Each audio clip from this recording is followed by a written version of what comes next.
Grace, let's talk about teamwork, right?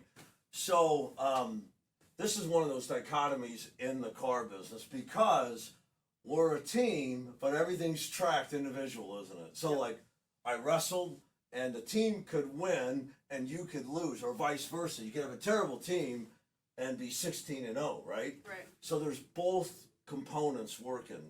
You swam, you felt those components there too, Yep, right? exactly. Team wins, individual win. Same on the floor. In fact, we almost create a healthy competition by listing everybody on the board, right? Who's number one, right?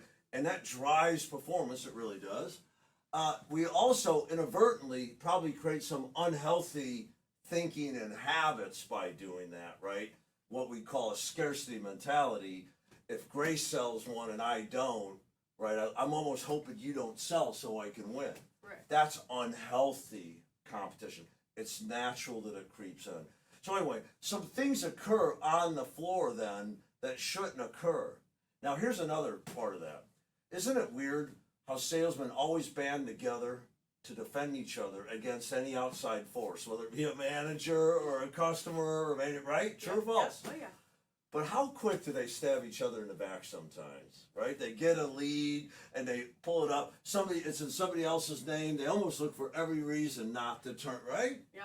So that's that dichotomy I'm talking about. Two forces, opposing forces all the time. So, folks, if you've experienced this, you're like every other salesperson. I want to talk about just a couple of guidelines for teamwork. Now, everybody, you all have dealership probably policies for split policies and working deals and protected deals, and we're not here to infringe on that. I just want to give some principles and thinking that probably will help everybody as we talk about teamwork. First thing is, we are interdependent, aren't we? Right. And if one part of the body is honored, all parts are honored, and if one part suffers, all parts suffer. So when people fail, it reflects poorly on the whole thing. When people succeed, right? So there's that part of it.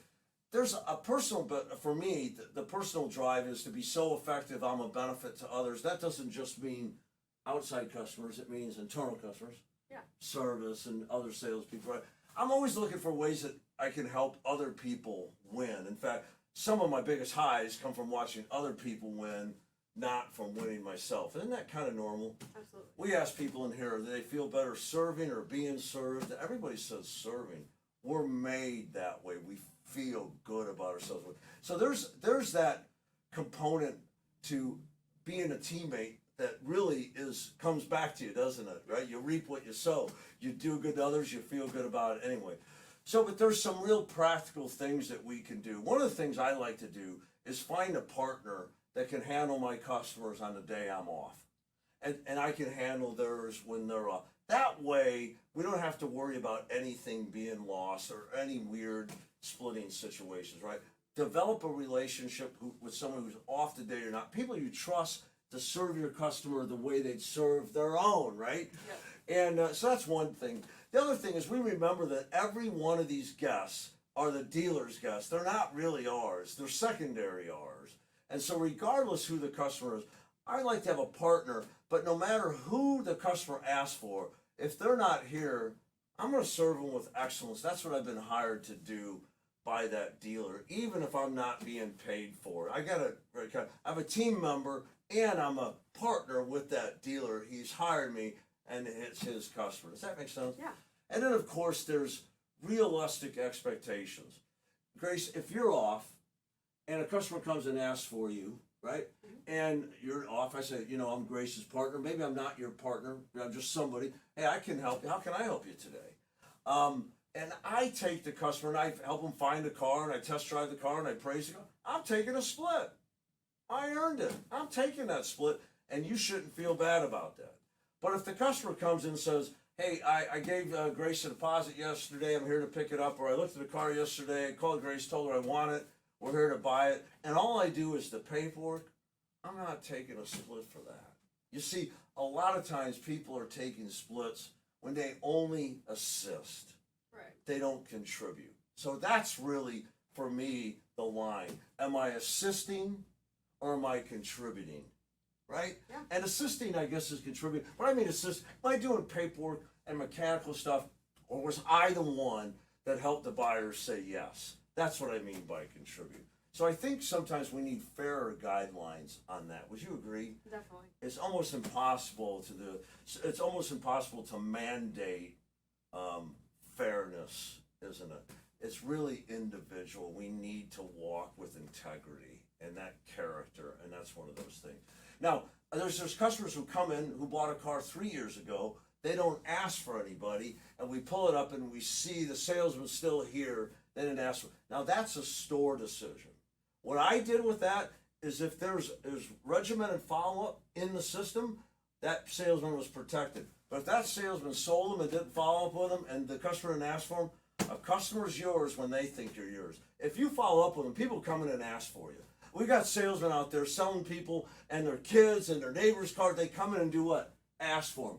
I belong to that salesman. We have too many salesmen not doing their job after sales saying they belong to me when the customer doesn't know they belong to them, right?